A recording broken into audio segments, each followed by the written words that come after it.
Good evening, everyone, and welcome to the Cannon and Jonezy Euro show.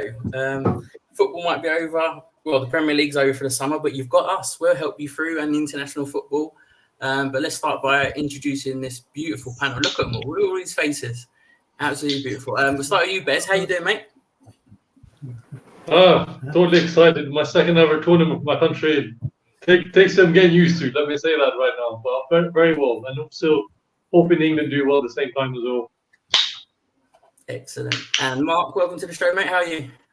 I'm good, bro. I'm excited for tomorrow night. It's very excited. So, yeah, bring it on. Cool. And over to the other Mark. How you doing, pal? You okay? Yeah, all good. All good. Thanks. Yourselves? Yeah, not too bad. You looking forward to the football as much as you can?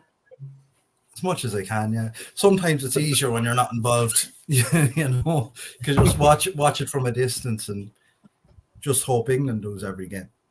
I bet you do, mate. I bet you do. And Tariq, how you doing, pal? Saw you last night. See you again. How you doing? I'm really good, thanks. I'm looking forward to the Euro starting. Cricket's disappointing me, so let's get football. I might enjoy myself now. Definitely. And James, welcome to the channel, mate. Nice to have you on. Yeah, thanks very much. Thank you for having me and looking forward to providing information regarding the Dutch national team. Should be great fun. Excellent. And of course to Ryan himself, the owner of the channel. We couldn't do this without him. How you doing, pal? You all right? Yeah, I'm good. I've had a little break of football now. We've got this one next month. Whee! Got Southgate football. Yay! I can sense the enthusiasm in your voice, mate. We've got nothing wrong with the players. We've got the players. It's him. Just him. We'll get into it later about him. And of course, last but not least, my wonderful co-host. How you doing, Liam? Yeah, good evening, mate. All good. Bit blowy out here today, but yeah, looking forward to the Euros and can't wait for old Southgate ball. Yeah, have you got your gloves though? Have you got your gloves ready? Yeah, I'm going to need more woolly gloves, mate. I'll tell you. He's not Taylor Swift. I don't think he needs gloves. He's freezing out here. So yeah, we'll kick things off. I think Liam, you're going to take the first part of the show because I think you've got a few questions for James because I don't think he's going to be able to join us for the duration of the show. So do you want to take it away, mate? Yeah, so as part of the show today, we're going to start reviewing kind of obviously the key nations. We're going to look at all the groups now. James has obviously kindly joined us from the Netherlands and he's going to be participating in the first part of the show. So, James, do you want to just obviously have a bit of a discussion around the Dutch at the moment in terms of where they're at, where you foresee them in the group and what do you think their participation will be during the Euros and where do you think they could potentially finish up? Well, it's a great start and a good questions to start with, I must say. The blow of losing Frenkie de Jong and Teun Koopman is massive. And, it's really kind of taken the wind out of their sails. The replacements in Joey Veerman is a great passer of the ball. And Jody Schouten, who also plays for Bologna but now plays for PSV. They're good replacements, but at the highest level, the smallest details make the biggest difference. In terms of Koeman, if you watch his run up to this tournament and post-match and squad selection, he's not beaming with pride. He's walking around with a face like a slap bum, really.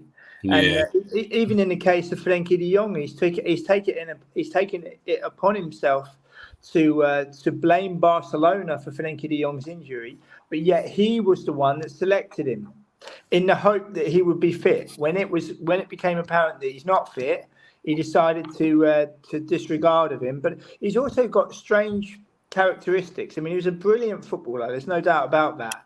But as a man manager, it does leave a lot to be desired. He left the Dutch national team job in his first spell to take his dream job of Barcelona. And, I remember interviewing Michael Ball, who played under him at PSV, and he said that he received more support from Jan Wouters, who was the assistant to Koeman, rather than Koeman himself. So it just goes to show. But I think he doesn't know what his best team is. Yes, there is talent in terms of Denzel Dumfries and Xavi Simons and players of that ilk. But not knowing what his best team is. And I think what's going to to the. I think it'll be very similar to the last Euros where they got knocked out by the Czech Republic, where I think they'll get through the group, but then I think they could welcome a cropper, and you're wearing a great shirt, of course, of the bygone era of the Netherlands, the likes of Van Basten, Gullit, Rijkaard. But this current generation, they've got different characteristics. I mean, for me, it's a joy when I put on the local football show on TV, and you've got as analysts and guests, you've got Hiddink, Gullit, and Van Basten all on the same panel. So you've got obviously Sky Sports with Micah Richards and Carragher, but I'm very lucky. I get to tune into Van Basten, Gullit, and Hiddink most days. So I'm quite pleased with that. Yeah, that is a bit of a massive upgrade, isn't it, in terms of the international player that obviously played for their country, but also the calibre of player as well. Yeah, and no, absolutely, but it's purely down to different characteristics. I mean, back in the 88, there was real togetherness. They were led by Rinus Michels. They were looked after. There was, Van Basten is arguably the greatest pound-for-pound striker the country's ever produced. Yeah. Gullit was also in great form. Frank Rijkaard as well. Hans van Breukelen as well, the goalkeeper, who Nottingham Forest fans might know. He had a great tournament as well. And, things move very, very quickly. I mean, the Netherlands haven't had, in previous Euro campaigns, the last proper good tournament they had from beginning to end was I think, 2004. And that's almost 20 years ago. So you just see how quickly time changes. But I don't think it will be a tournament where the eventual winners will be wearing orange, unfortunately. In terms of kind of the squad that has come out, obviously there is some good young talent in there, isn't there? What players do you think can come out of this tournament and shine strong for the Netherlands? I think if he gets the opportunity, Joey Veerman, he's got a great passing range, but he was also very much a late bloomer. He wasn't someone who from the youth was looked upon like Frenkie de Jong and Matthijs de Ligt, where people were going to go, wow, they're generational talents. But Joey Veerman's got a great passing range. Ian Maatsen as well. He had a very poor showing in the Champions League final, but he's still got great talent there, and it'll be interesting to see how things come together, and it'll be interesting to see what will happen. I think the back line as well. Nathan Ake is well known to Man City fans. Yeah, it's been doing really well. He's very much an improved player. But I think if Matthijs de Ligt does end up getting bypassed for the second major tournament in a row, I think questions will start to be asked. Yeah, definitely. Because obviously, what you're saying about Nathan Ake, and you got Van Dijk. Do you think this will be second to last tournament with potentially the World Cup being the last, or because he's waiting to get it's about 33 now, isn't he? Yeah. But he's also been around for a long time, and he enjoys the role of captain. He's been chipping in with goals recently. He's a clever player. He's not from Amsterdam. He's not from Rotterdam. He's not from Eindhoven. He's from Breda, where the local team also got promoted this year. NAC Breda, it's back to the Eredivisie. So I think he's reveling in that role. But I think Koeman has also stated that Bart Verbruggen will be his goalkeeper. He's only 21 years of age. Yeah, and the goalkeeping situation has been something hanging over the national team for years, even going back to Jasper Siversen and Mark Flecken, of course, who Brentford fans will know. 6 years ago when I spoke to him, he was playing in the German third division for Dalsberg, and then at the last World Cup we had Andries Noppert, who, due to his length and his reach, Van Gaal saw more in him. But it's going to be interesting to see what happens. But I think it'll be a last 16 exit for the Netherlands this time round. And just looking at the group, obviously, it's not the dead cert group, is it? In terms of, obviously, you got Poland in there that can be a tricky encounter. Austria are in there as well, and then you've got obviously the might of France. Do you think the potential winners out of the tournament will be coming out of the group again in terms of France?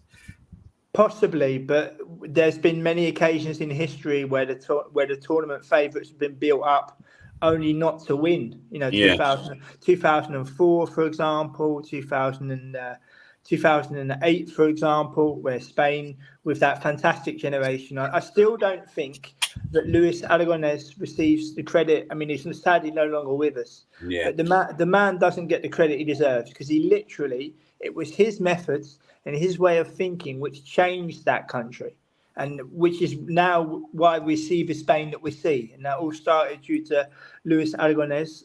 I think this is going to be a tournament full of surprises, and I think it's going to be.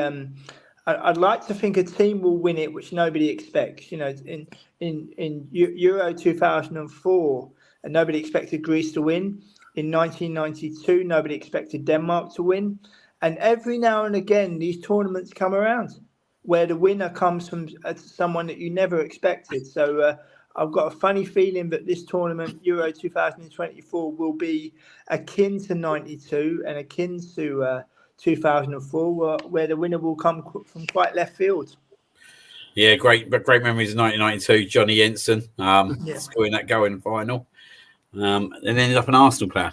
The rest was history, as we were saying. Just going to go over to you, Mark, because obviously discussing France, they're in that tournament as well. Obviously, as James has kind of just said, sorry. Oh yeah, sorry, Mr. Mark Dunning. Just obviously going ahead, obviously what James says. Do you think France could blow up in this tournament? Obviously, the squad should prevail, shouldn't it, and get to at least a semi-final space. But do you expect any surprises from France this year? There is history of France to blow up and infighting to come along. I think Deschamps been there for quite some time now, so I think that is kind of it's less of a chance of it happening. As you said, their squad is absolutely phenomenal. They should be thereabouts come the business end of the tournament, but as you said, they do have that capacity to just completely blow up and infighting to creep in, but I don't see it happening this time. They're around a while. A lot of players have had good tournaments, gone deep into tournaments, so I don't see them blowing up this time. No. But I probably said something similar before Switzerland knocked them out of the last Euros. So, when you start looking at the squad, a 37-year-old Oliver Giroud there again, could this potentially be his last tournament? You'd imagine so, wouldn't you? Unless he tries to make the World Cup in the States in 2 years' time, 39. Then, yeah, you'd imagine it is his swan song, shall we say? And obviously, Kylian Mbappe now at Real Madrid. Tournaments, as always, is obviously set up for him. Do we think that this is a tournament when he can absolutely stand out as a standout player?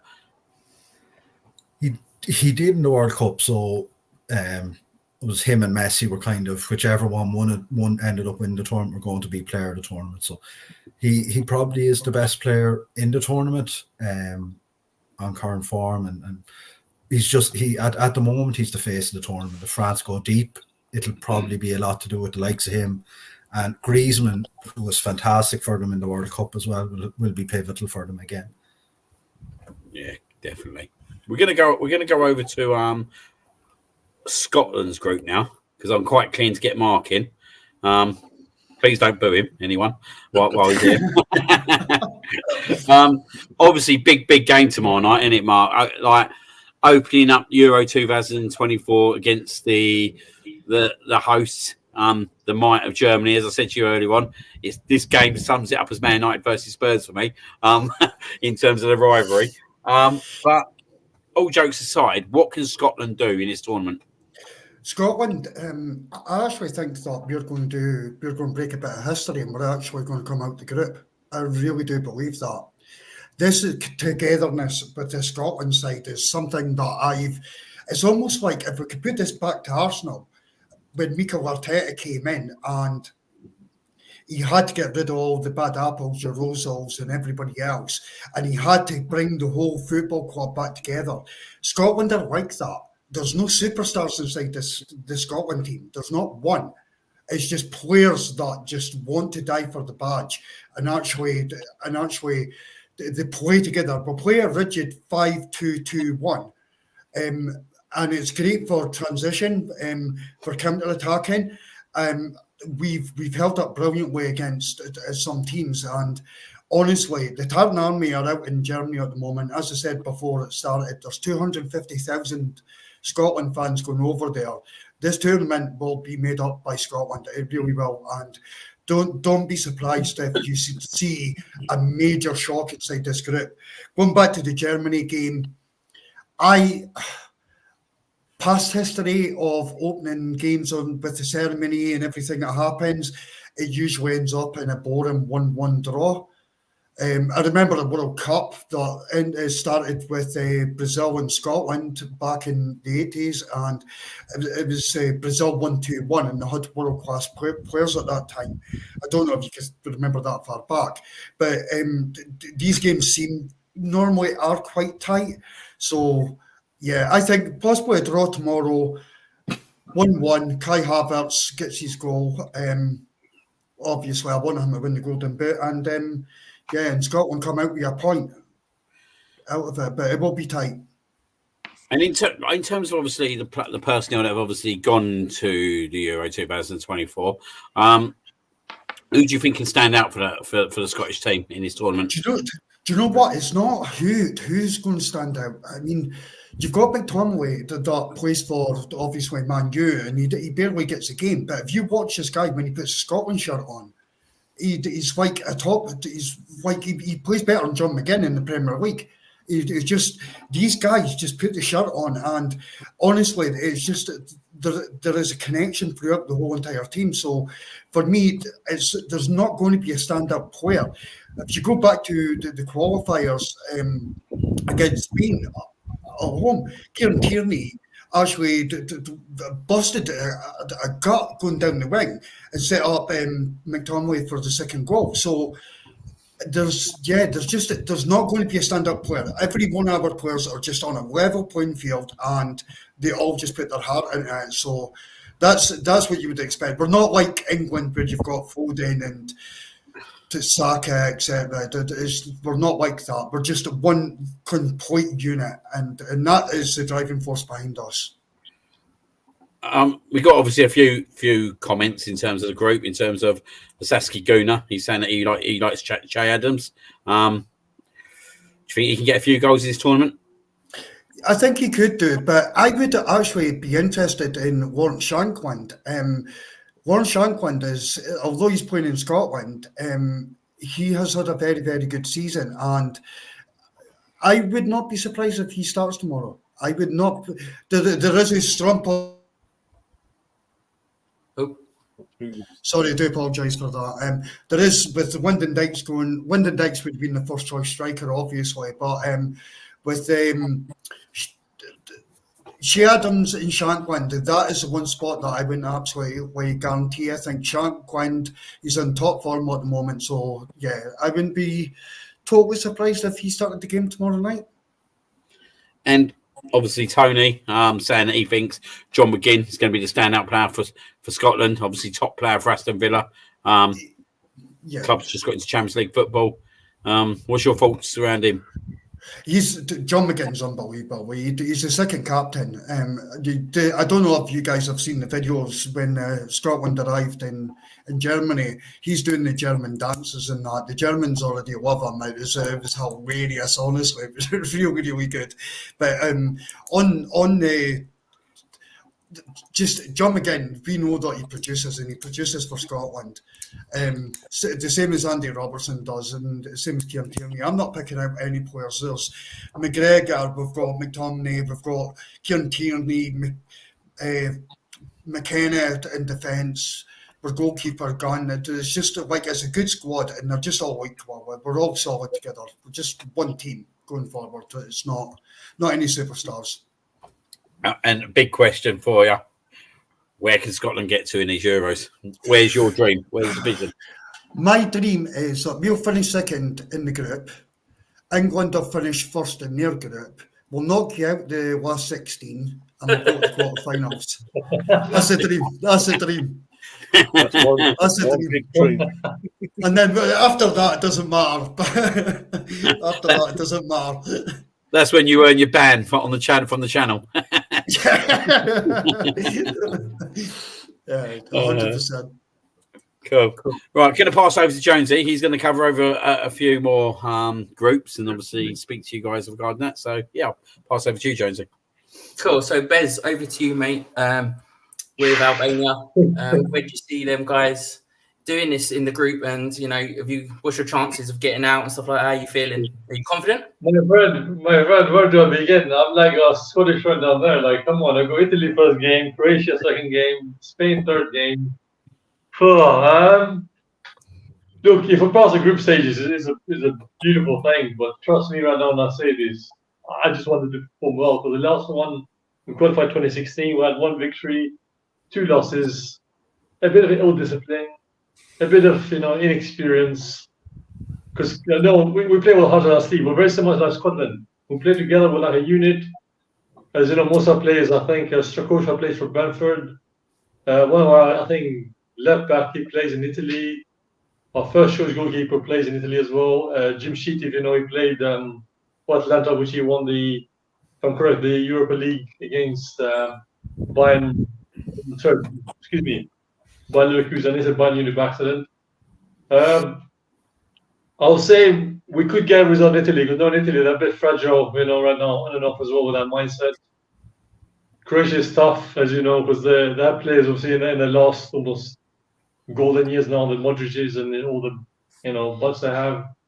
Spain's unpredictable again. We don't know what tactics they'll bring. Will be the same as before. Force number 9, as we know. But personally, I'm always proud of this country. We had a tough group in Poland and Czechia as well. We just managed to get first in the last, I think, few games.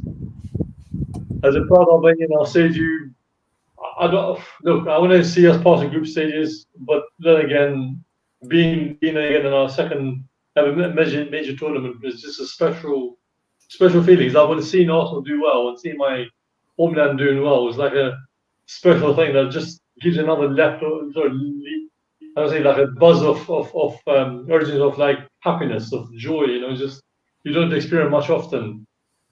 I guess people will say Roy is a leading striker again who plays for Chelsea. Sadly, London boy by nature, if I'm correct, Slough. Excuse me if I get that right. But I just feel like there's a lot of weight on his shoulders. But I don't think he will be just all down to him because we have a good set of players who I think play together. Our coach as well, Silvino, ex-Arsenal. I'll say a little bit of legend. He played for us 3.5 years. Bless him. He just somehow he set this team alight just to play freely, shall we say. He made them tick. Like he walked in, I think about 1.5 years ago, and just like that, the thing clicked. We do. If you guys seen anything from the goals we score, we don't score any bad goals. We like not to shoot from distance, which is for a nation like my country, Albania, is not heard of. I'm happy to see them playing well. I'll say this, playing with joy, playing with freedom, as I said earlier. I'm still shocked. It's our second ever tournament, but the first one did feel real, but this one just feels like yes, it's real. Take it in now. I'm just proud to see them again and playing in a tournament. Maybe hopefully next World Cup, hopefully we have a chance as well. If I don't jinx it, but hopefully we have the right squad to keep the morale still in the same levels as this present moment. Cool. And that's what it is, isn't it? It's experience. Like you say, your second tournament. You're going to enjoy it no matter what, But just switching over to you, Tariq, looking at that group, looking at the group again, Group B is tough, isn't it? Do you see a shock on the cards with Albania maybe slipping into second? You never know. Like we say, like Bez said, Spain can be unpredictable. We know what Italy are like. What's your thoughts on that Group B? I think Albania. I do like Albania, but I don't think they'll get through the group. They'll probably, if they finish third, they'll sort of be a bit lucky. Italy, you never know with Italy what they'll be like because they're hit and miss, and they've got no star quality this time around. I think Barella's the only one who's half decent. So they might slip up. But I think people are forgetting Croatia because they've always done well in these international tournaments. So I can see Croatia going through as second, and it probably might be Spain who could go through. So I think that's a bit tough for Albania to get through past Croatia, really. It all depends how they start, but I can see it just being Spain first and Croatia second. Could do. So I think it's time to talk about England, isn't it? We'll go to you first, Ryan. Obviously, the group, we know the group off the back of our heads.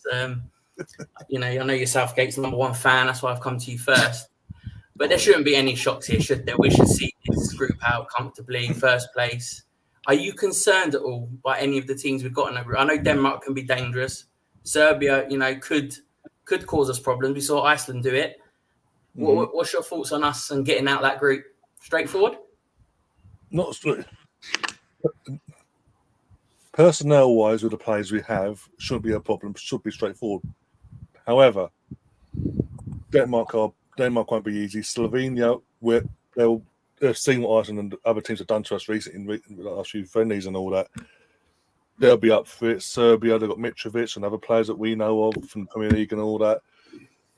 But it should be straightforward. We've got Champions League winner on our squad. We've got the guy that's been in Germany for the last 9 months and smashed the Bundesliga record in the click of her fingers. We've got Bukayo Saka, one of the up-and-coming wingers in the world, alongside Vinicius and all that. The one concerning thing about me is our defence, our lack of steel, if you will. Barring Jonathan Stones, Kyle Walker, from an experience point of view, what is there in our defence in terms of experience? He took a big risk here, and it could backfire. It could work, but I think with Southgate it could backfire as well. I think he needed to take it someone else. I know we've got Trippier, but he hasn't had the best 12 months in general. His form has been poor, and for me, Southgate should have used the last 3 months since he outed or pretty much threw Ben White under the bus. He should have, behind the scenes, spoke to Steve Holland, got the issue, whatever the issue is with Ben White and Holland, get it dealt with behind the scenes, get it all done and dusted, and somewhat civil, and get Ben White in the squad as well. Because Ben White's first of all, taking Ben White doesn't have to play right back; he can play centre back alongside John Stones. He can play in the midfield. He can play anywhere within reason. Maguire, I thought Maguire was. I know he hasn't played for a while. But you consider Luke Shaw's been taken. I thought Maguire was it was odds on basically that Maguire would have gone for the experience point of view, but he's just gone with these. With players that haven't got the experience of international football on an international tournament level, and I think that's what's going to come back and bite Southgate in the backside. Even if we hopefully we don't do a 2000 and get knocked out the group stages at some point in the knockouts. I just don't have faith in Southgate to get it spot on, and I think the defence is what's going to come back and bite him. We have the personnel in terms of midfield attack, but again, we saw 3 years ago, because obviously COVID and all that. We saw 3 years ago at Wembley, 1-0 up against Italy, dominating, and he decided in his infinite wisdom to go handbrake on and let Italy come at us, and didn't change it back and played for penalties, and look how that played out. But the groups, to go back to the group, I mean, Denmark should be our biggest threat. People, someone mentioned earlier, 4 of the 8 third place teams also qualify for the next round as well in the knockouts. And I think one of them teams will be in this group as well. In terms of Serbia or Slovenia, that's another reason why Serbia and Slovenia will be looking to take something from us as well. They have that motivation themselves. If worst case they come third, they can get a decent goal difference. They're there. Look at Portugal. What was it? 2016 came third, won it all. So we should get through the group. I think we should win it with the players we have. It's just down to Southgate, basically, is what I'm saying. It's Southgate. But as you say, I mean, #1 fan, if you can tell. Woohoo. And James, I know you have to shoot off in a bit, but I just want to grab your thoughts on England. You know, and a lot was made of that that loss against Iceland and the squad he's picked. He's been criticised a lot, hasn't he, for going with same old, and he's gone different this tournament, but he's still being ridiculed. What's your thoughts on it? Well, first and foremost, to only manage one club professionally and get relegated and then end up with the England manager's job, that tells you all you need to know. My first England tournament was Italia 90, so I'm showing my age here. I was around in 86, but I was far too young to understand what was going on. And, so Sir Bobby Robson was the first English manager I knew. And then obviously Graham Taylor, and then Terry Venables, Glenn Hoddle, Kevin Keegan. I distanced myself when we had foreign managers, but that's another story for another day. But I just think the FA, we love to waste time, don't we? We love to. There's always jam tomorrow. We've got a great squad, and again, I agree with Ryan. I think it's the cautiousness. We played a Euro final in our own backyard, on our own pitch, in front of our own people in our capital city. We went 1-0 up and we still didn't win. That tells you everything you need to know, doesn't it? So I can't see England winning it on neutral territory, and I think the wait will go on even longer. But be interesting to see what will happen. Yeah, it will indeed. I still can't forgive him for that final, to be honest. I still can't get over it. Well, I can't believe the penalty debacle. Yeah. The horrible, disgusting things that were said by the public. But did the public not watch the images where you've got two young boys who have been on the pitch for about 2 minutes, and our national team manager decides to spend all of 15 seconds trying to convince them to take a penalty? Now, the day after, you've got Grealish jumping around like a puppy saying, I wanted to take one. Well, that's very easy to say, isn't it? After the aftermath. Yeah. If you really wanted to take one, you step up and you take one. It's the same with Neymar in the World Cup. He was banging the drum trying to compare himself to the greatest of all time. But Pele was many things, but a coward he was not. When his country needed him, he was always there. That's why he's won 3 World Cups. And in the case of Neymar with the penalty shootout against Croatia, you're waiting and you're waiting and you're waiting. You didn't step up and take one, did you? No. And at that level, they're not working in distribution centres for minimum wage. They're not performing brain surgery. They have the opportunity to represent their country at the highest level, where the whole world is watching, or in this case, the whole of Europe is watching. So the people they know and they knew in their youth, the people that didn't rate them, the people that cast them to one side, here I am ready to represent my country. But I just think England as well in terms of football. I mean, I've been away for a long time, but still a massive Arsenal fan, still return to the odd game in London as well. We have 92 professional clubs. We don't have 20 plus 72. We've got 92. Why can't we infuse things? Why can't we look around? We're in a world where people are watching the games and they're thinking, oh, he's only worth 15 million euros. He must be rubbish. But in the real world, there's some really good footballers out there. I posted on my LinkedIn recently 5 players that caught my eye this season watching games in the Netherlands and also in Europe. Now, 3 of them play for the likes of Maastricht, the likes of FC Den Bosch and Topos. People would have never heard of them. But in real life, they're really good footballers. But again, it's the current psyche is very much stats. When I think the thing I'm looking forward to most about this tournament is that, yes, I'm in a privileged position, having spoken to players and managers at all different levels and interviewing Dutch players and that kind of thing. I know a lot. I'm very lucky, but I don't know everything. I think the thing I'm looking forward to the most this tournament is the players I don't know anything about and being surprised by thinking, oh, he's a good player. Like, to give you an example, I don't know if any of you watched the Europa League final, Atalanta against Bayer Leverkusen. The action from Giorgio Scalvini as a 20-year-old to take that ball down on his chest and then run down the line and play the ball away. He's 20 years of age. So it takes a hell of a talent to do that in a European final. When I saw that, I was like, wow, bloody hell, that's amazing. And unfortunately, he done his cruciate on the last game of the season for Atalanta. Otherwise, he'd be in the Italian squad. So this is what I mean about there's so many good players on show. So I hope you all have a great tournament. I hope you all enjoy it. It's been wonderful tonight. And I look forward to speaking to you all again very soon. All the best and enjoy the football. No, it's been excellent, mate. Thank you very much for joining us tonight. It's been excellent to get your insight into Dutch football. Thank you. You're more than welcome. All the best and enjoy the tournament. Take care. Have a great evening. Bye-bye. Bye. So, Liam, just switching over to you. I know we touched on it earlier in the week on the women's show, but the squad that he selected to take, have you kind of got around it? And with your thoughts on why he's taken these certain types of players, are you still a bit bewildered with that defence? I think the goalkeeping situation picks itself at the moment because obviously Ramsdale's played no football this year, which is quite a sad situation for him. So I think it was quite tight between them last year, if I'm being totally honest. But then I look at that defence and I just question the left back situation, in my opinion.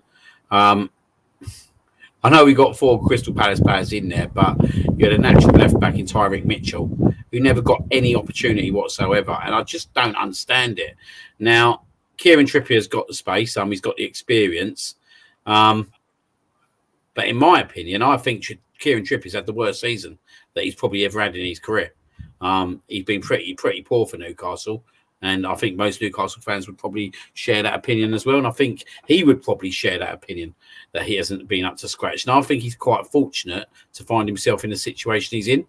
I like Mark Guay. Obviously, it's his first tournament, so we just got to see how he goes. John Stones for me is obviously the mainstay, but can John Stones stay fit? That's my concern at the moment.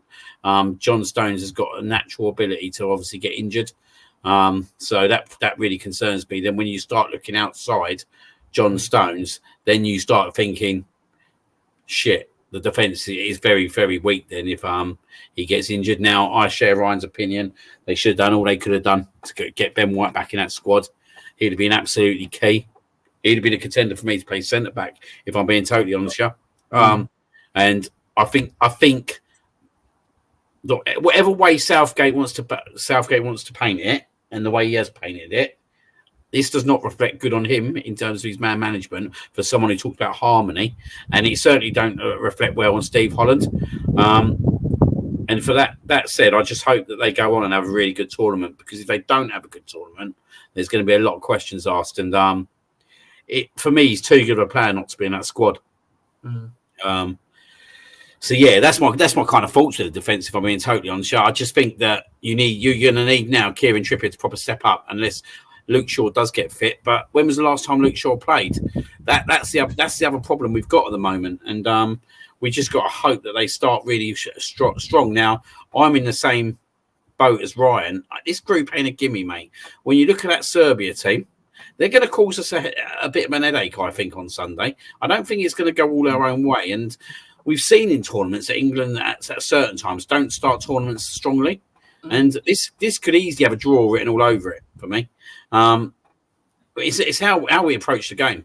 It's definitely how we approach the game.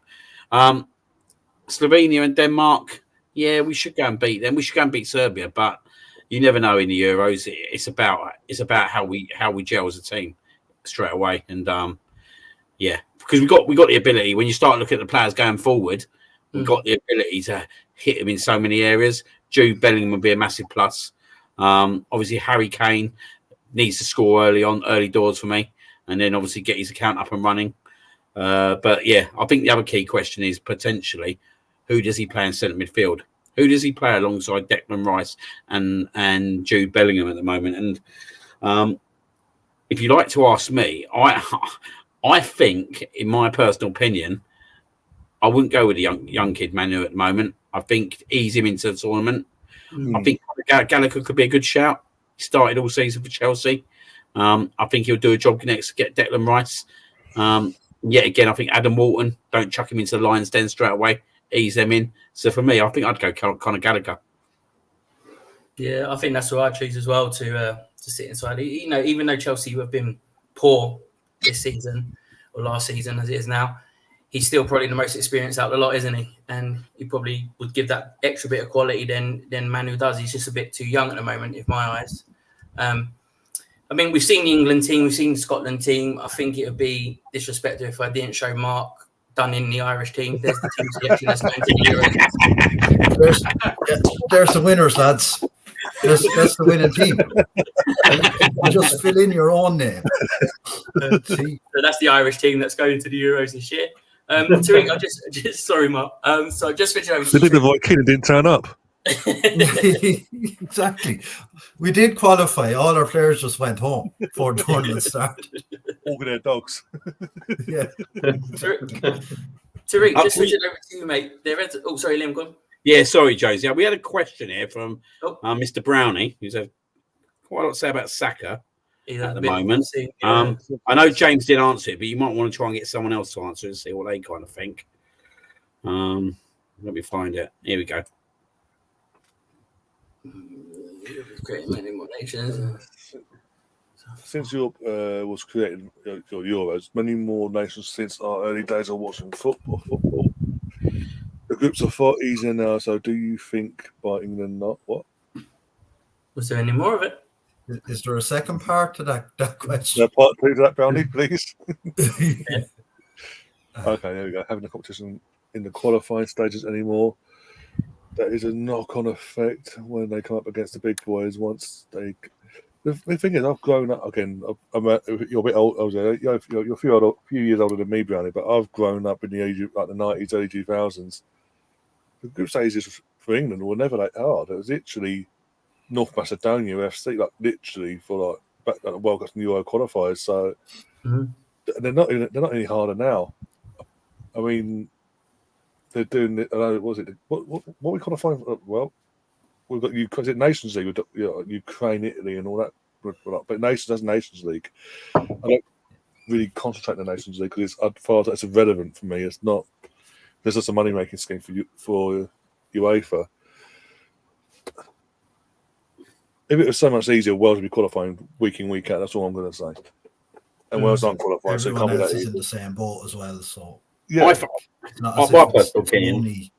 I think my personal opinion is like England are much stronger now than what they were back in the 90s, weren't they? Like, don't get me wrong. It's a weird situation me saying that, but I think they're stronger now because the opponent, the bigger nations are not as strong as they were. And when you start looking at the old Germany team, the old Italy team, the old Brazil team, the old Argentina team, you start looking at all them teams, the Holland team. If we played any of them teams, we would always be seen as not the favourites, wouldn't we?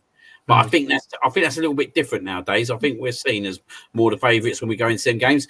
I don't see why we're seen as the favourites because my question is, when was the last time we beat a big nation in a knockout game of tournament? Like I'm talking about a big nation. Now, apart from Germany in 2021, which we did it, I don't think there's been many others that we've actually really gone out and beat a big nation at the moment. And I think that's a question mark that hangs over Southgate's head. I'll say it's more on Southgate than it is the players because we've got the players. The players are good enough, more than good enough to beat. Going back, I think the Wolves start getting knocked down on that bracket of the Spain and Holland. Southgate sees the finish line and gets scared nearly. Every time. He does. He doesn't know how to respond. So, like, it was the key point was said earlier on. What did he do in Euro 2021? We went 1-0 up. He sat defensive. Like, that Italian team was there to be fucking attacked after the first 3-4 minutes. Absolutely. Right, go and get the second, go and get the third, get put back to bed. But what do? We sat with a back three with two wing backs, and then Kieran Trippier. Was it? You're dead right. Sure. Completely handed Italy the initiative. Yeah. I looked up the stats the other day for that game. Italy had 20 shots and England had 6, and one of them was after 90 seconds, the goal. So they completely basically said to Italy, you dominate from the first minute until the penalty shootout. But that was a Premier League game, mate. That was a Premier League game. I don't care. If we're an English club, and I know they're not English players, but if that was a Premier League game and we'd gone 1-0 up against a team, the Premier League team would have gone continue to go and try and batter that door down. Do you know what I mean? They wouldn't have sat back and just tried to depend on a 1-0 lead. Now, he did that at Croatia as well in the World Cup of 2018. He didn't know what to do there either. It was clear as day for any of us to see. Get that midfield sorted. Like Modric was pulling all the strings. He did nothing. He waited for them to score. And then he still did nothing. And you're sitting there thinking, come on, mate, you can see what the problem is. We can see what the problem is. You need to get someone, basically, man-marking Modric. And he just never responded to it whatsoever. And that's the big question mark for me, is when it comes to the big moments, can he make the changes to win games? And for me, I don't have the belief that he does personally. True. So let me ask you this question. So go on. No, just when you're talking about midfielders earlier on, I noticed none of you mentioned Trent. And when you look at the numbers that have been doled out, I suppose, he's got number 8. So I wonder, is Southgate thinking of picking him in the centre midfield? I think he'll start centre mid. I think there's a chance. I think there's a very good chance. I personally would, like you said, go for Gallagher. I think if you go for a midfield of Trent, Rice and Bellingham, you're wide open. Rice, as we saw this season, he's a good 6, but he's better box-to-box player.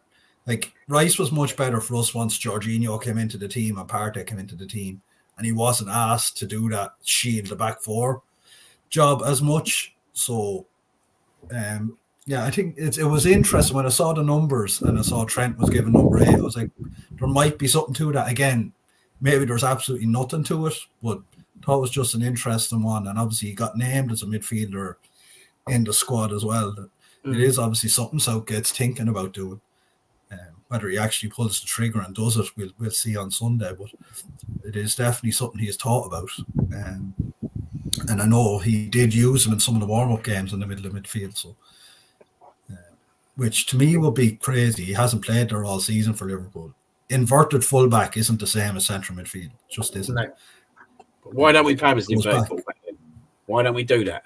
Like, it's just a general obsession that we've got to play the Cole Walker or the Kieran Trippier. Why don't we play him at fullback? Like, in my opinion, if he was, I honestly believe in my thought process, if he was fit against Italy in the final, Euro 2021, I think we'd have had a much better chance of winning that game with him down that right hand side. For me, I'd play him there. I'd play him there, and potentially, as I said, like you, I play Gallagher in midfield because I just think you've got to play players in their positions. Square pegs, round holes. Do you know what I mean? You're going to go into a tournament, and it's a big risk now playing Trent in the centre midfield. Like you said, he doesn't play there for Liverpool whatsoever, and he's expected to tactically play that position. Now, if it works, do you know what? Fair dibs to him, but it's a big question mark for me. And for me, Conor Gallagher has pretty much run himself into ground for Chelsea this year. And he can pop up with key goals as well, Conor Gallagher. He's not just yet. He's that midfield player that can do the number 8 role very well.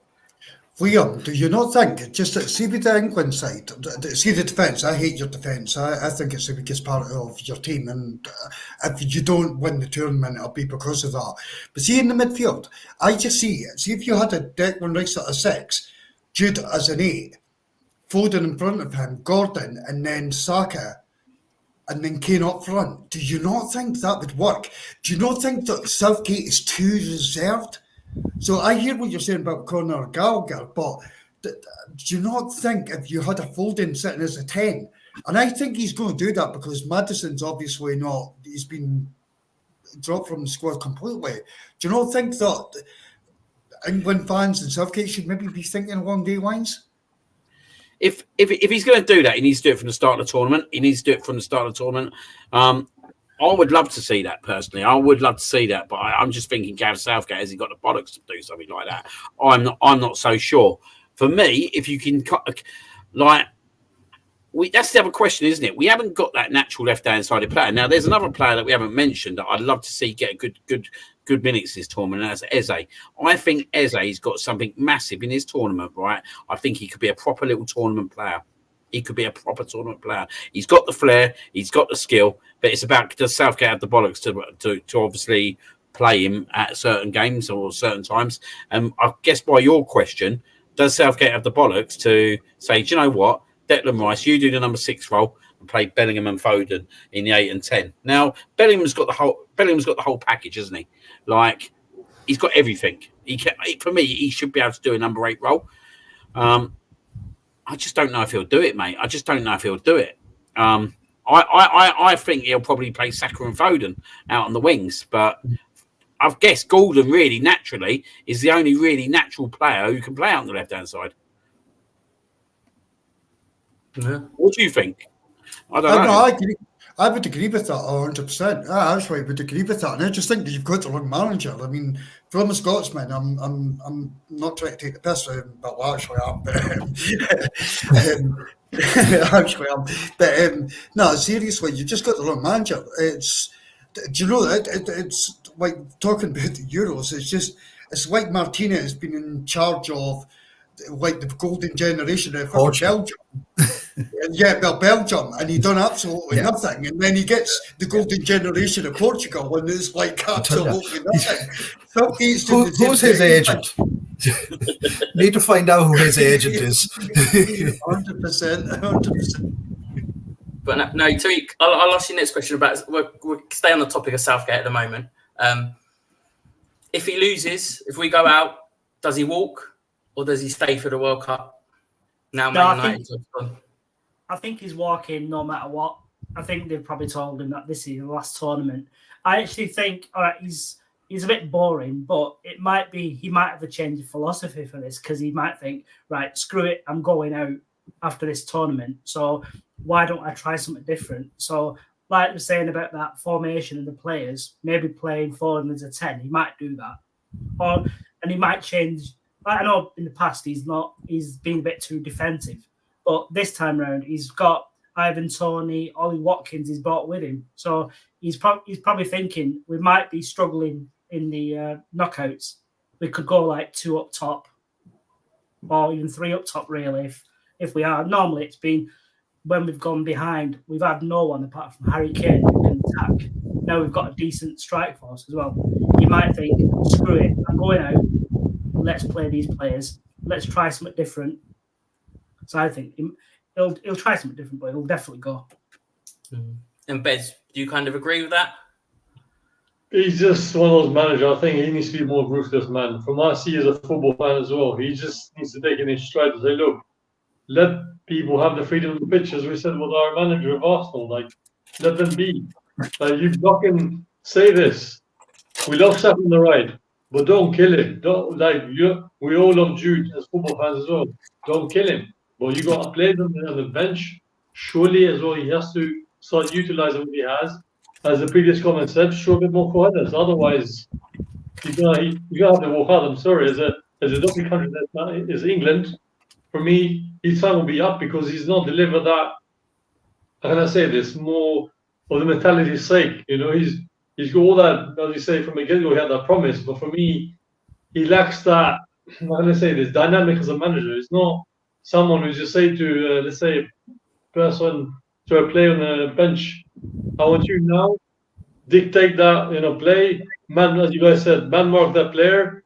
I want you to do it, but do it well and play for the shirt. Sadly, with some managers we've seen, for example, with England, with my years gone by, since I've been, put on and off, I've not seen much of it. And it's quite disappointing because, England is a wonderful nation and we love football.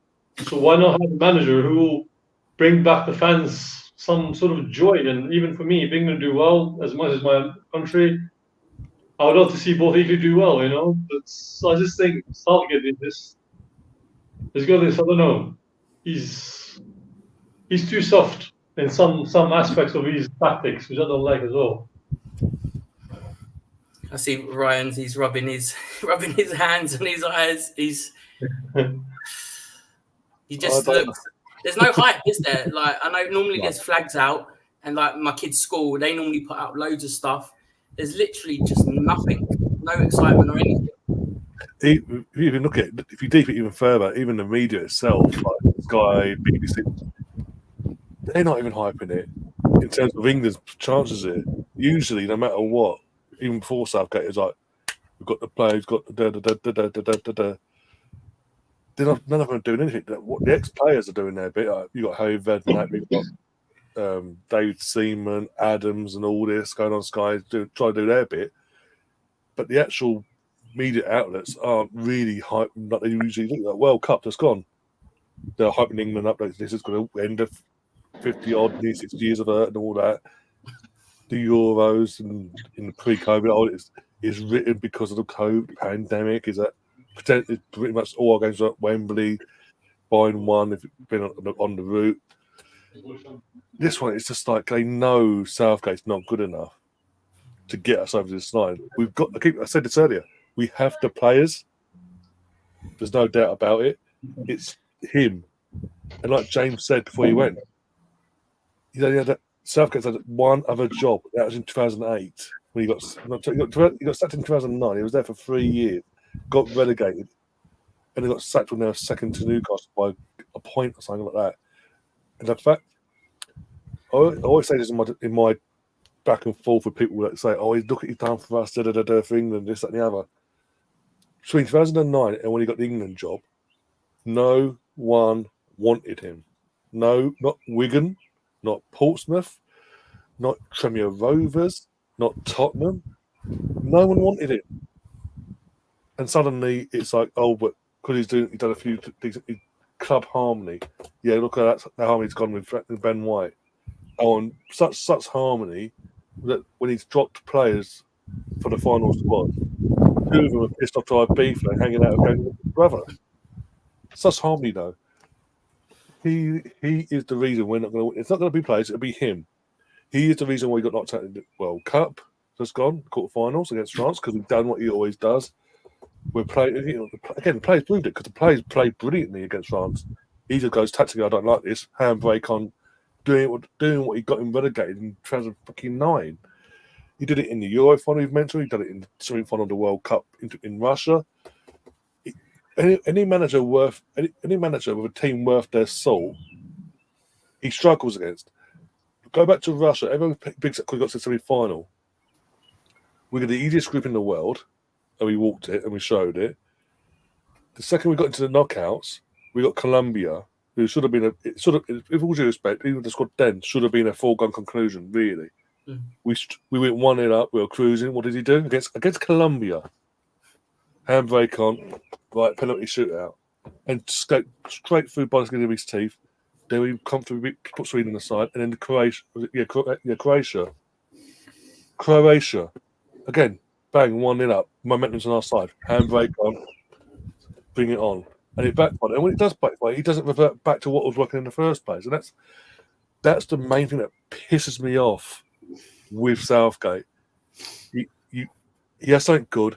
He goes, takes it away, realises he's going to lose, and just goes, oh, well. It's a loser mindset. And I don't care what anyone says. It's a loser mindset.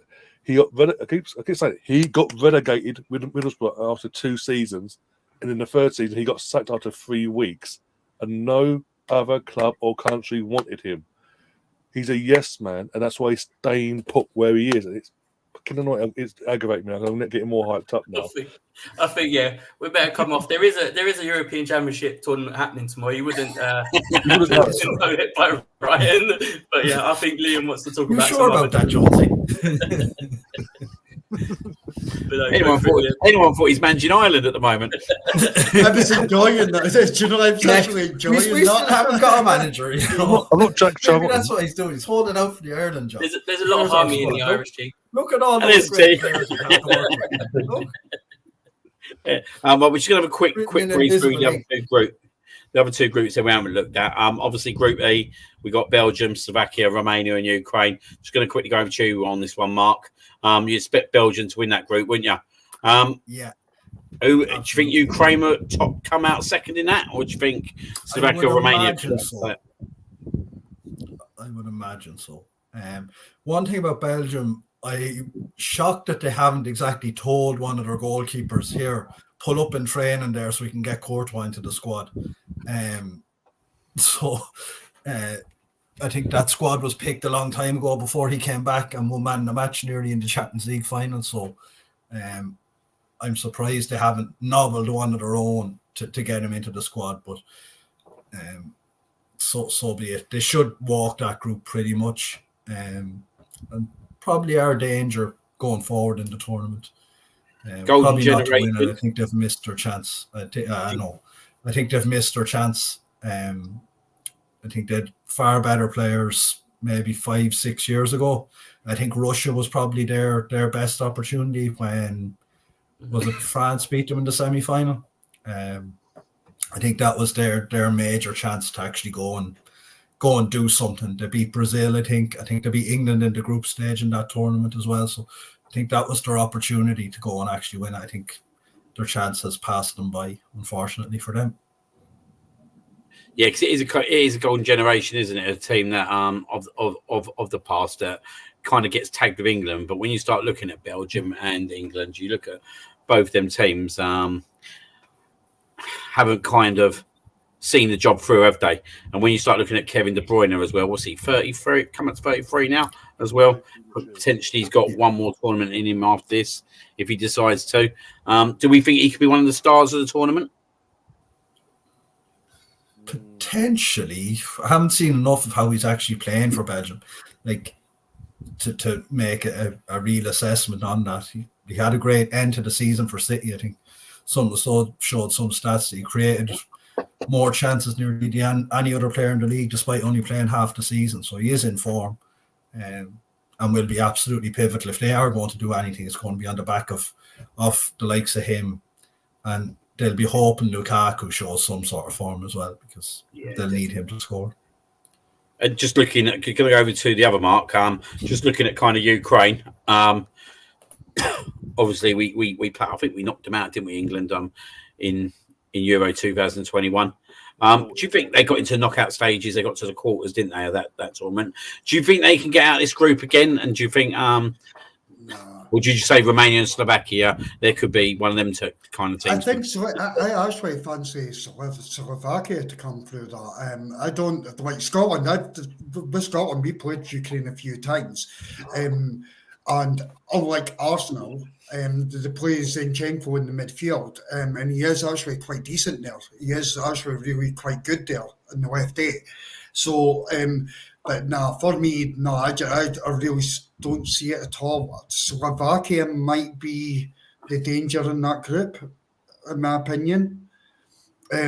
For Belgium, I think it'll be a walk, but they'll get knocked out after that, in my opinion. Their time's passed. I agree with the other Mark. Yeah. And going into the last group, going to go to you first, Bess. Turkey, Georgia, Portugal, and the Czech Republic. Obviously, Portugal, they've got a good squad, haven't they? Always seen as the team that can kind of linger around and cause some big upsets. Do you think they can go far in the tournament? It's crazy the thing, isn't it? Like Portugal, yes, we know that they're strong. Czechia, unpredictable again, because they're not part of my country's group. We just know who will turn up for them, as we know. Not many heroes from Sadly around. Turkey, I've got a feeling, will surprise us again, because knowing them, they have this thing, if I'm correct. They have every other tournament. They seem to do well in one, they do rubbish in one, and the next one, they just come out of nowhere, and they just a Holland team is just surprise you. So I feel like they just need to keep their wits about them. I know them in Georgia, without being political, I know they have some sort of beef, shall we say, but I hope it doesn't get away with it. I hope we just have a good last group, all things considered. But I guess, so I guess Turkey and Portugal might be the main two who would just win the group, first and second, one of them, and just they'll take it from there. Because Czech again, we don't know. Georgia the first one, so again, might be some surprises there, but I don't know. Hard to read them at this point. And again, over to you, Tarek. Cristiano Ronaldo, 39 years old, another tournament. Is it in the best interest in Portugal, or can we see there's the potential of the farce as well with Ronaldo, isn't there? If things don't go Portugal's way. I actually think I was sorry, Mark. I was watching their game against Ireland the other day, and the way they actually are. No need to apologise. I was watching it as well. I felt sorry for myself. First of all, why is it talking Ireland tonight? But like when they were playing, he was like Cristiano was up front and everyone else was working for him. And it's not like where he's normally you have like if you've got a passenger, like it's like 10 men against 11. But they were all. I mean, I know Ireland aren't that good at the moment, but they were all working for him, and it's like he can stay up top, and people like Felix and Jota and so on can work around him. And with his star power, he's still got that, and he still is really good when it comes to finishing. There's no one better really for Portugal. Yeah. And what they'll sort of think is, as long as we can create for Ronaldo, we've got a chance. And because he's there, he might then drag other defenders. They might think, let's get 2-on-1 on Ronaldo, and then forget Bruno Fernandes is there and some others, the players they've got there, Paulinho, Bernardo Silva, they can get forward. And the other day where Bruno Fernandes was having a fantastic game, and you thought, is this the same guy who's playing for United? And it was because Ronaldo sort of went up front towards the right, and he left loads of gaps where the defenders had gone to Ronaldo and thought, right, he's the man to mark. But I can see it where Ronaldo might be, well, he's not going to be top scorer, but he's going to be roundabout there. He'll score quite a lot, and he will have his sulk when they inevitably go out.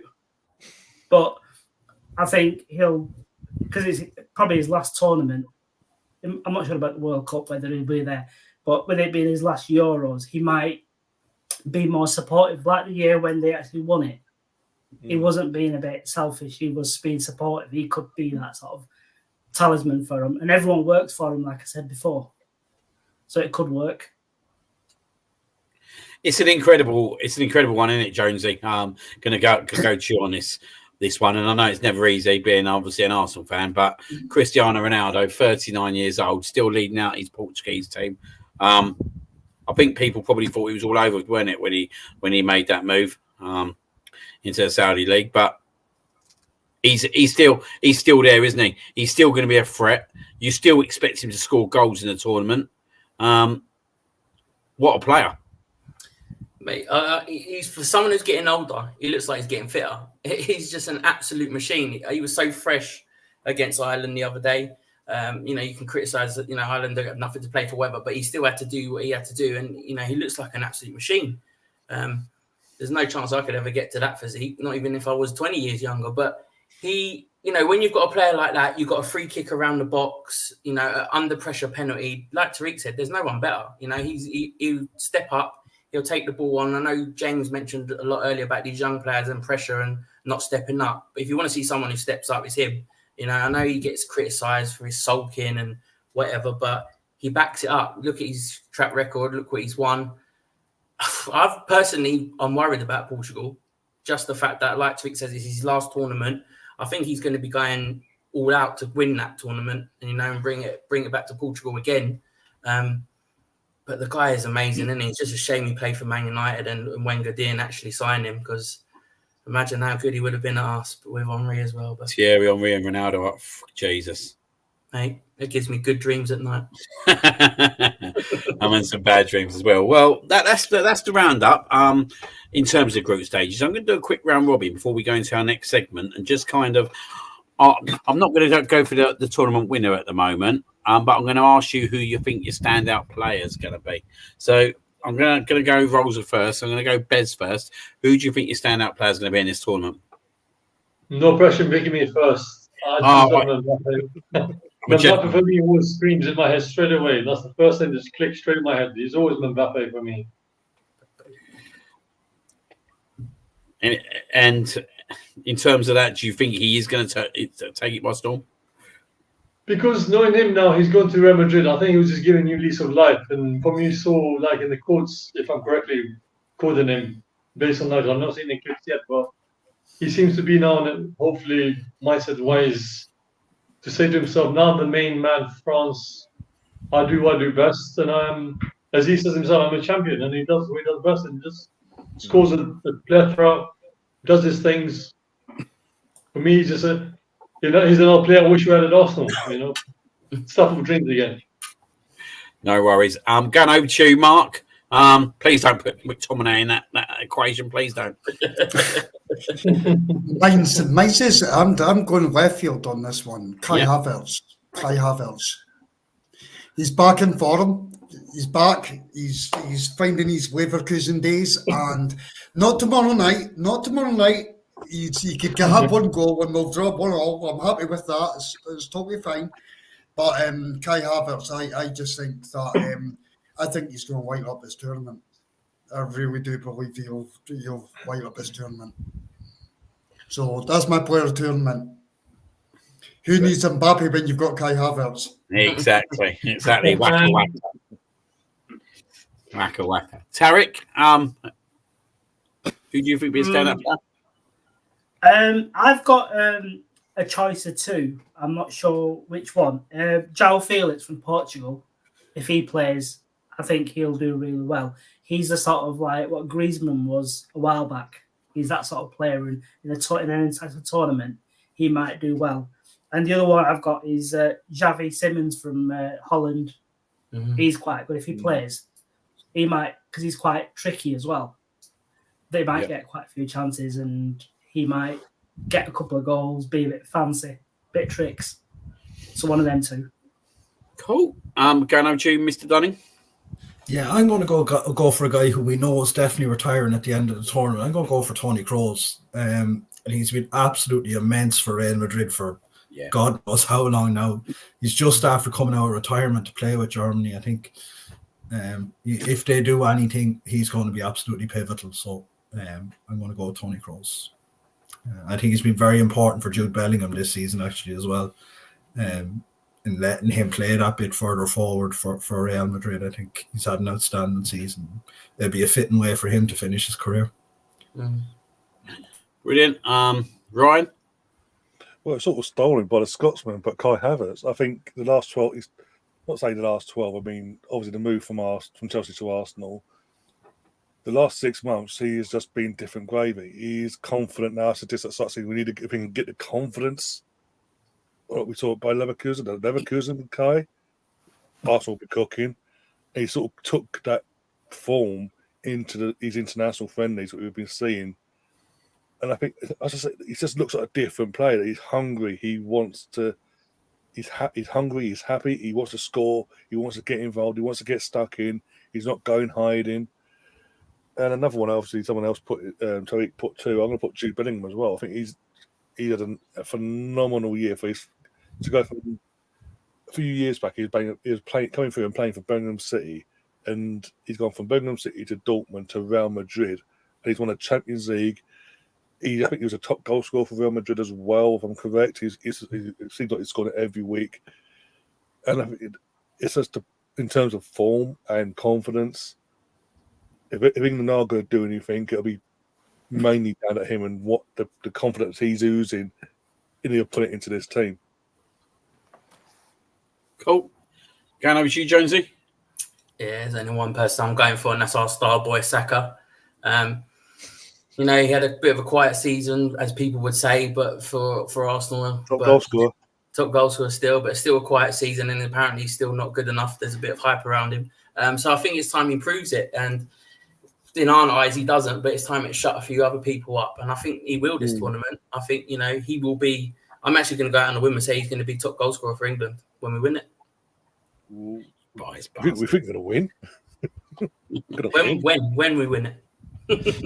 I'm going to go for a few youngsters. Obviously Jude Bellingham was going to be my pick, but Ryan's nicked my speech, so I won't bother continuing that one. So I'm going to go out there. I think the Spain team. I think there's a lot. No one's really spoke about Spain. Pedri, big player there. Could have something. One I'm looking forward to because I've heard a lot about him, and obviously Arsenal linked with him as well. Nico Williams. I think it'd be interesting to see how he performs in the tournament, and the Portuguese kid as well, João Neves. I'm really looking forward to seeing him. So I actually think I think this year, we're going to see some youngsters break out in this tournament. And I think there's three there that obviously have got the ability to go out there and obviously take the tournament by storm. And I actually, do you know what? I'll be honest, but I think Portugal could be like my outside tip at the moment to do really well in terms of the tournament. I just think that they have. I totally agree with what was said earlier on. They have got the team. I think you're right, Tarek. They they play for Ronaldo. They know what they need to do, and each player knows his role. So yeah, I think it'd be really interesting watching that Portuguese team. But yeah, no one's really talked about Spain at the moment, but you just never know what ability they can play in tournaments. We're going to go into we've got a couple of segments that we're going to kind of play out. So yeah, do you want to fire away the first segment, Jonesy? Let's go for it.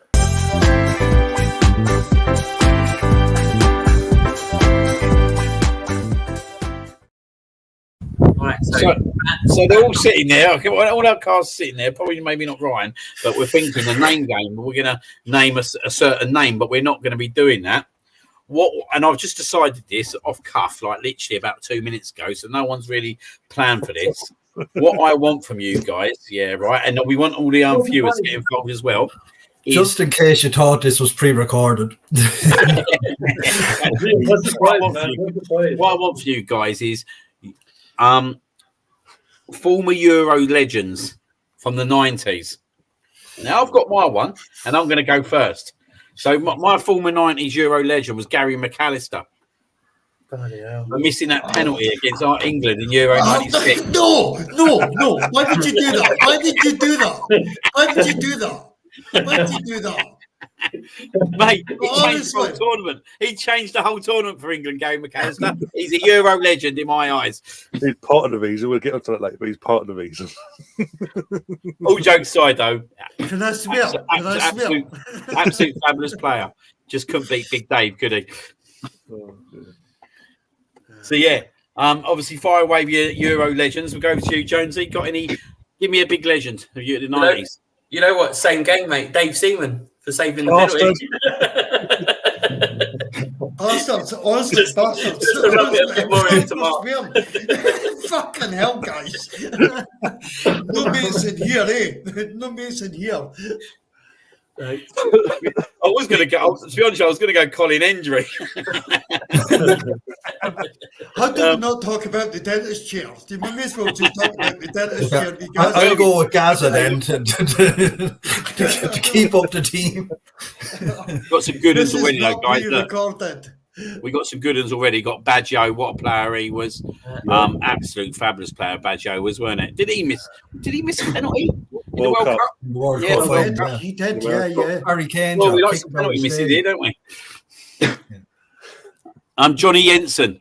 Johnny Jensen. That is a Euros legend, isn't it? 1992. Gonna go to you, Ryan. Give us a 1990s Euro legend. Mark's gonna hate me. Gaza. It's directed on me tonight. No, genuinely, look, all jokes aside, he was a fantastic player. Let's not get it twisted. He just loved playing football and the technique and that. Again, don't want to rub it something wounded, but that goal against Scotland just summed him up. To take it up the over the top, take it down, lob it over the defender, and then just hit it the way he did. Only he could do that for that England team. And that England team was a good player, but he was fantastic. Just got some others here. Obviously got Peter Schmeichel's, basically won. Then the 1992, he was an incredible goalkeeper. Whatever I thought of him, he was a beast, weren't he? Lothar Matthäus, sorry. Yeah. What a player that was, eh? What a player that was. I'm going to go over to you, Mark. Give me a Euro legend of the 90s. He wasn't really a legend, but he did score a legendary goal. Karl Poborski for the Czechs against Portugal, where he just scooped it over the goalkeeper. Euro 96. One that I always remember. I think it was a Hillsborough, if I'm not wrong. Brilliant goal, brilliant thinking by him. So, well, maybe not a Euro legend, definitely a legendary goal. Mr. Tom's here, so I'm whacking Thomas Brolin. What a legend he was, eh? Yeah, knock England out Euro 92. Gonna go to you, Tarek. Give me a Euro legend of the 90s.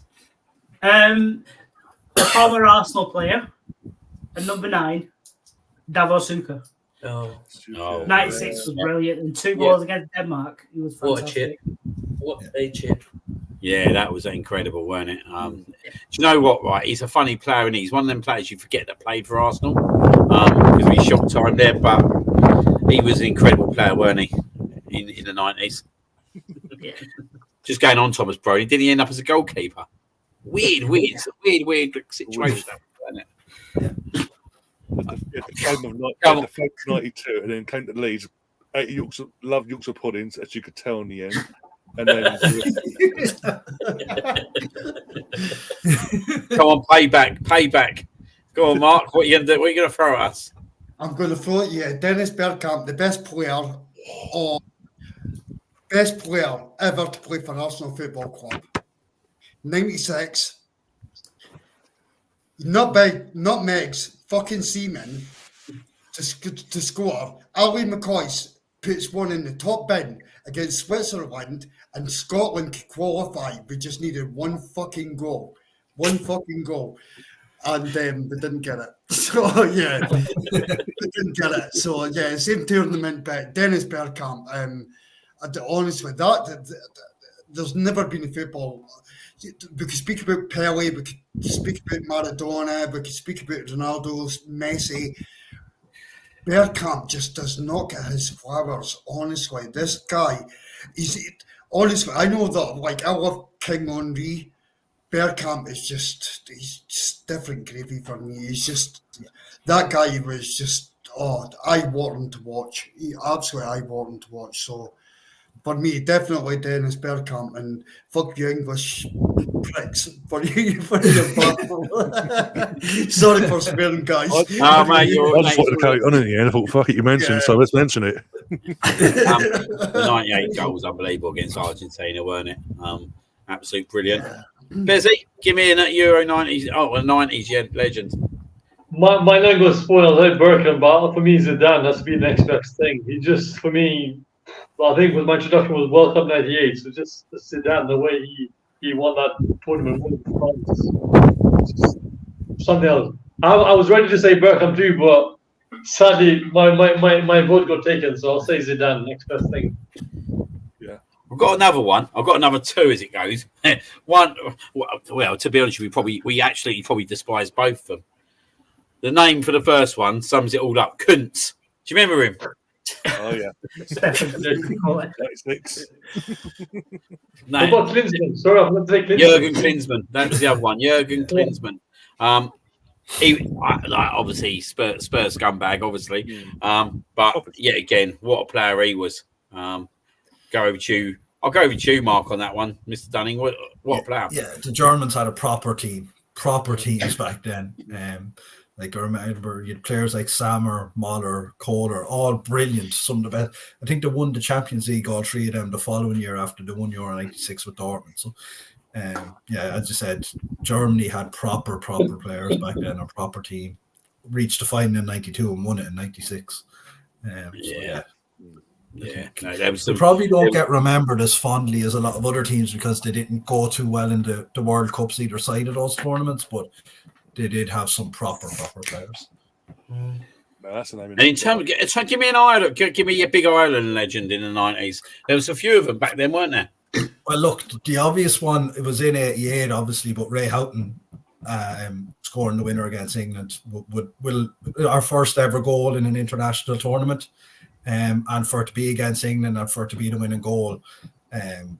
Look, it doesn't get really any better than that. And he also scored the winning goal in the World Cup in Giant Stadium in '94, so against Italy. So Ray Houghton, in terms of Irish players in tournament football, will always be a legend. I can't believe somebody just put that up. He thought he was playing Gaelic football. What can you do? And there's people you can say Big Noel Quinn. Bring Big Noel Quinn into the equation. I was going to say, that's a name that BX has put a name in the chat. David Trezeguet. I know. One we haven't mentioned, and obviously because he went out with a cloud in his nation, but could have been a massive player in that time, was Eric Cantona, wasn't it? When you think that what he could have done in that era for France, like for me, when I start talking about '90s legends, Eric Cantona comes right up there for me. Absolutely. Laudrup's a brilliant shout as well. Yeah. I grew up with him. He was a baller. He was a proper baller. Clarence Seedorf. Clarence Seedorf, Nedved, Kluivert. Oh, here he is. I knew he'd jump on that one. Man, I got the worst version. Goodness there, though. Figo, definitely. He was a great player, wasn't he?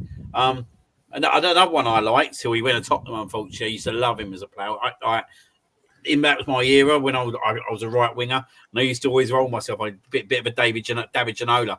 I thought he was a great player back in them days as well. But then sadly, he went and joined Tottenham. And then someone has to ruin their career. Yeah, exactly. Yeah, true. Exactly.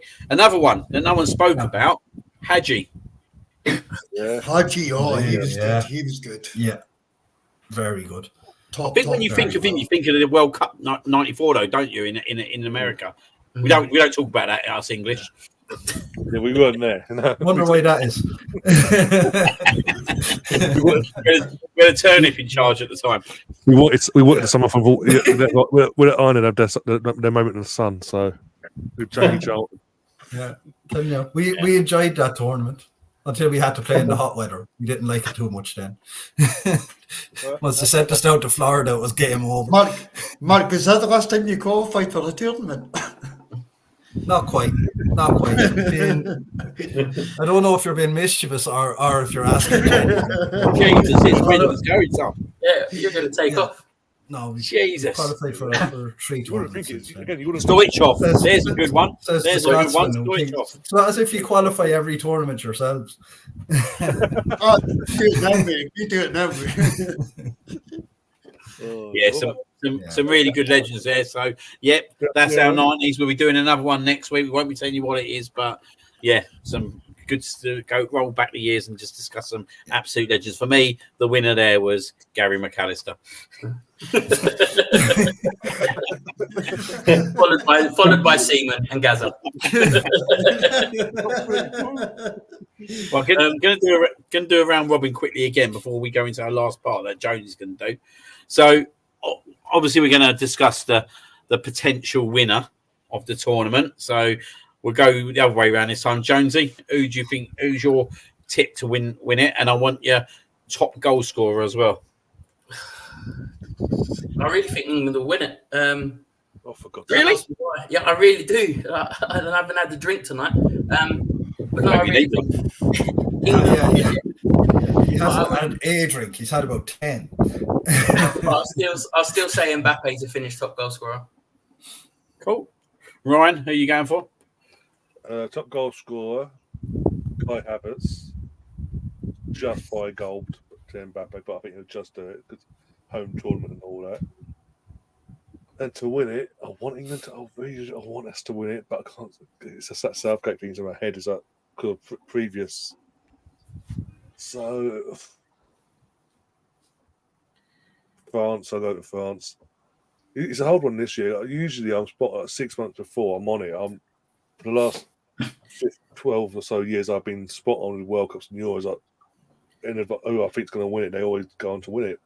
This one's a difficult one. Again, we've got the players. I want us to win it. I believe we can win it, but I don't. It's Southgate.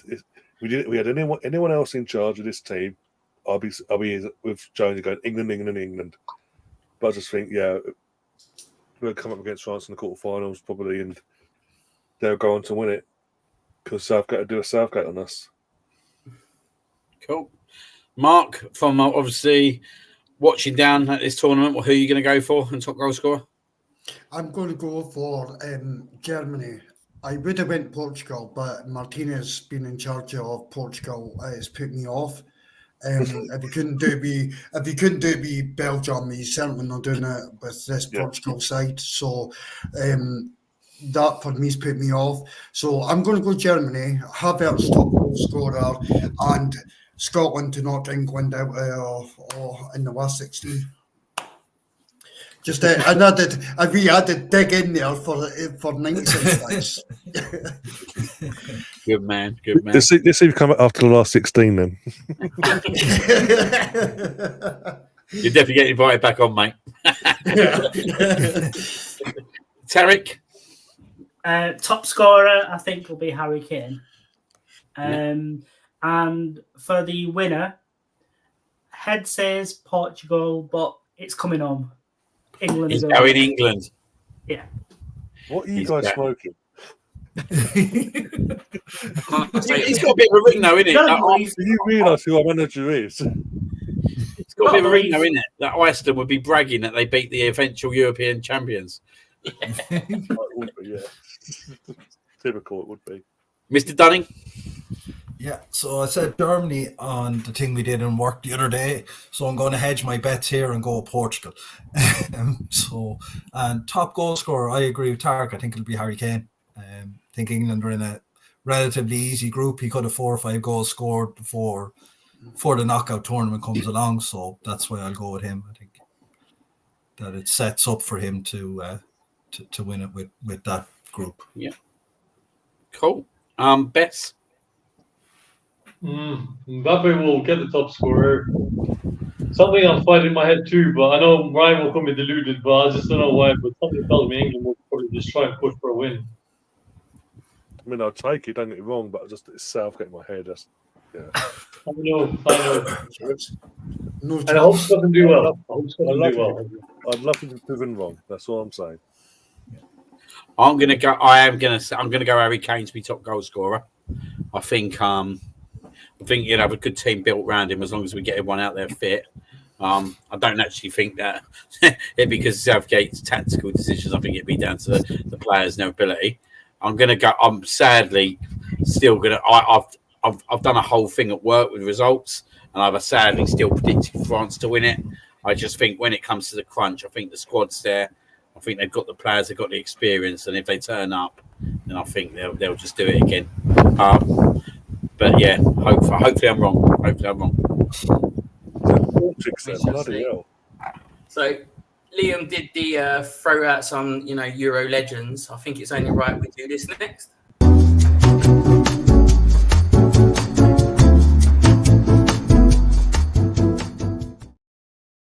So we know Liam loves a porridge list. We all do, kind of. So fire them at me, guys. Who's on your Euros porridge list? And it could be all time. So go for it. We'll start with you, Liam.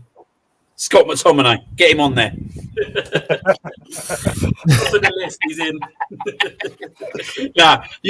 No. All right, Euro porridge, Euro porridge list. Jesus.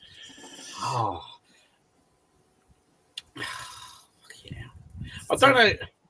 I'm going to have to come back and think that one at the moment. I think in terms of are we talking about someone in the past or now? It could be anything, yeah. Because at the moment, Southgate's on my porridge list. Until he proves otherwise, he's on my fucking porridge Same here. He has to show us something different. If he doesn't show us that something different, by the time the end of the Euros come, yeah, it'd be more than just eating porridge. I think I'll be sitting in some cell. Because I've done it. I've committed the crime. So yeah, at the moment, he's on there, especially after that feeble performance against Iceland. Well, I'm gonna go for Ronaldo. I know how good he was, but that wink with Rooney, it proper riled me up. That was an absolute. When he got him sent off, that just boiled my blood. I was a young lad at the time, and it really boiled my blood in the pub. I think I smashed an ashtray, but yeah. That was back in the days. But Ryan, you? It had to be 96 in terms of going back past the entire Germany team 96 after their behaviour. Oh yeah, that player scoring the goal and doing all the, but then going on to win it, going back home and trying to make "It's Coming Home" their own song really hurts me to this day. Well, if Gascoigne had if he had a bigger toe, we wouldn't have listened to it, would we? Fucking hell, mate. How he didn't score that, do you know what I mean? And again, Southgate's on the porridge list for that as well, because he That is the whole reason why he's on my porridge list. He cost us, right? He cost us. That's the reason I hate him. Now I remember. I should have renamed this the Southgate list. Mate, he's definitely bang up on that porridge list. Number one for me. Absolute number one. Mark? You're going to say I'll find a view. What Mark? Oh, Dunning. Go ahead. Oh, okay. Vim Keefe has to be on it for me. He knocked us out in 88 with the poxiest goal I've ever seen in my life. He didn't even mean it, but that's the one for us that's still there, because we had a really, really good team back then, and they knocked us out and went on to win the bloody thing. So, Can I ask you something? Vim Keefe. Did you ever consider Thierry Henry being on your porridge list? No, not once. I had to ask the question. I had to ask the question. No, not once. The way I always reconcile that is about 10 minutes before that, Robbie Keane went through one on one with the goalkeeper and hit it straight at him. So Is he on if your he porridge hadn't list? scored, then the Henry thing doesn't matter. So is he on your porridge list? Robbie Keane? Robbie Keane. Yeah, probably, yeah. Wouldn't be paid for that lot down the road as well. No, it's a bit difficult to put the record goal. So I probably shouldn't do that, actually, no. Tariq, you? Mine will be the Netherlands 1996 team, the infighting and so on. They had a talented squad. Bergkamp, Clive, the whole lot. And the arguing between everyone. That'd be on my list. And there's Germany as well, like Ryan was saying, that singing football's coming home, which would have got on it. But the Netherlands actually imploded even before they started. That's my top in porridge list. And the other Mark? I've got two. And they're going to shock you. They would totally shock you. Mine's is David Beckham getting sent off against Argentina. I really liked him, and I can't remember the player, but that one really upset me. It really upset me. I love Beckham. Growing up, he was just same age as me, so it was that one definitely.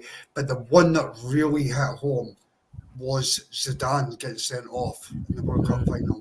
Yeah. That was the ultimate. It's just like, please don't, Zidane, not like this. Please, not like this. And that's in his chest. Yeah. He gets on my porridge list. Matt Ratsey, to be fair, he's a scumbag, isn't he? Yeah, they were the two for me, massively. Yeah. So honourable mention for Cellini as well for pulling back Saka. Bez. Yeah. Great tackle.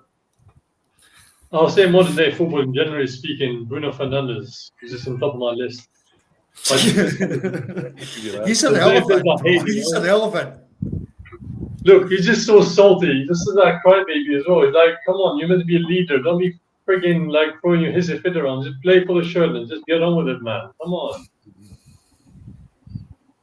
No, that's great. It's the start of the porridge list. That's fine. We'll carry on that next week. We'll try and do some different eras like the 90s and the 2000s. But yeah, we'll move to the last part of the show now, and we're going to do some predictions. So what are we doing, Liam? Are we opening up to everyone? Are we still doing our thing? What should we do?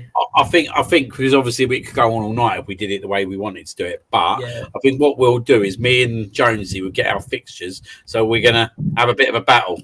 So whoever loses the weekly prediction has to do a forfeit on the following week. Now, to be fair, I'm still owed one. So Jonesy's got that in the bag still. But obviously we'll do that separately and we'll get our fixtures out before tomorrow night. So I think what we'll do is just do a round robin and go to each person for the fixtures leading up to next Thursday and just see what everyone thinks in terms of results for each fixture. Cool. Okay. So yeah, we've got the fixtures here. If you can see them, so we'll probably kick off with Mark, Scottish Mark. Obviously the main game tomorrow, Germany, Scotland. What's your prediction? 2-1 Scotland. Come on. 2-1 Scotland. Cool. We'll go to Liam. You next. Who am I predicting? What should we go each game or should we change? I wouldn't mind doing the German Scotland, to be fair. Yeah, go for it. Go on. Yeah, I think Mark's a bit deluded there, if I'm being totally honest. No, I'm going to go 2-0 Germany. I think Scotland will put up a good fight. I don't think this game's going to determine anything for them. But I think Germany own favourites. I think Kai Havertz is going to get a goal. I'm going to go 2-0. Yeah. Sorry, mate. Ryan? I think it's Germany opening night. It's going to be a nervy one. I think 2-0 Germany. Sorry.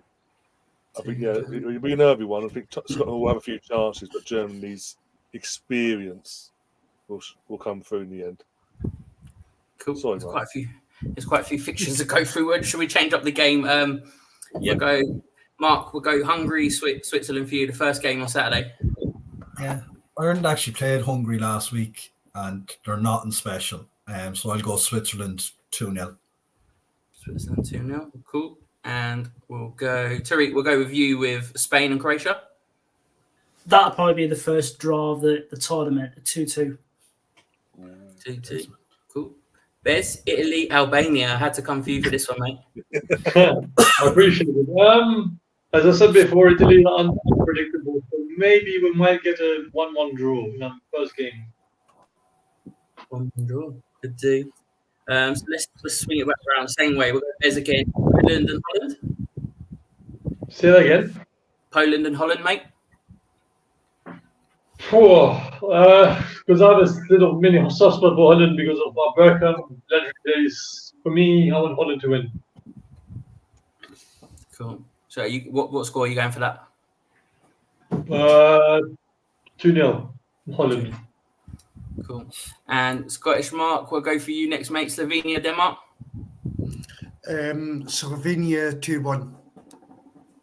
2-1. And Tariq, Serbia and England. 3-1 to England. 3-1 to England. Mr. Dunning, we've got next Romania, Ukraine. I'm going to go 1-1. 1-1. Ryan, Belgium and Slovakia. 2-0 Belgium. Cool. Liam, Austria, France. 3-0 France. Cool. And sticking with you, Turkey and Georgia. 2-0 Turkey. Ryan, Portugal, Czech. 2-1 Portugal. Cool. Some tough games to be fair to. Mr. Dunning, Croatia, Albania. 2-0 Croatia. Sorry, Bez. I'll take it. Nothing else to say to that. Tariq, Germany, Hungary. 2-0 Germany. Germany, cool. And Mark, Scotland, Switzerland. 2-0 Scotland. And we'll just do the first couple of games here. We'll do Bez, you go for Slovenia, Serbia. Well, I'm going to use the subject for Serbia, but I'll Slovenia to win that one. 1-0.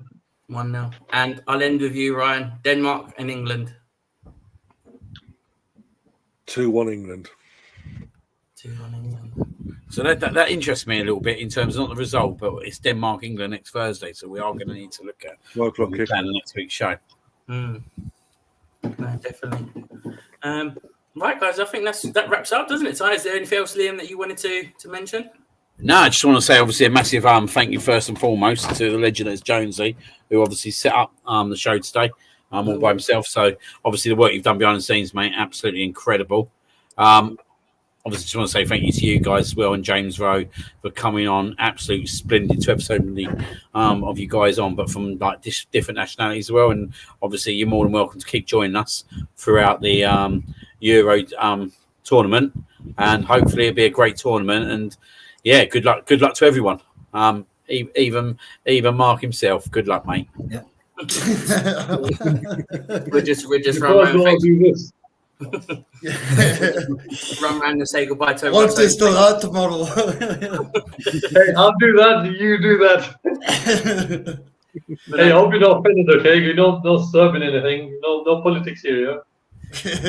So no, Bez, cheers for coming on tonight, mate. Thanks for having me on. Can't wait for Sunday. I managed to get the day off as well, thankfully, so I can go at my sister's place just to bring it on. And I can watch England, hopefully, as well, if I get a chance beforehand. Cheers. And Scottish Mark, thanks for coming on tonight, mate. It's been brilliant. Thanks for having me, guys. Appreciate it. And Tariq, thank you again, mate. I know we've done the old wrestling last night, back again tonight. I see you more than my wife, but yeah, thanks a lot, mate. Thanks for having me. It's good to talk about something different than wrestling. And Irish Mar, I know there's no, obviously, team in it, but I hope you enjoy the Euros, mate, as best as you can. Thanks very much. Thanks very much for having me on again, guys. No problem. And Ryan, thank you as always for coming on. Yeah, no problem. Thanks for having me on. And yeah, it could be interesting, Euros. I'm looking forward to this. Thanks again.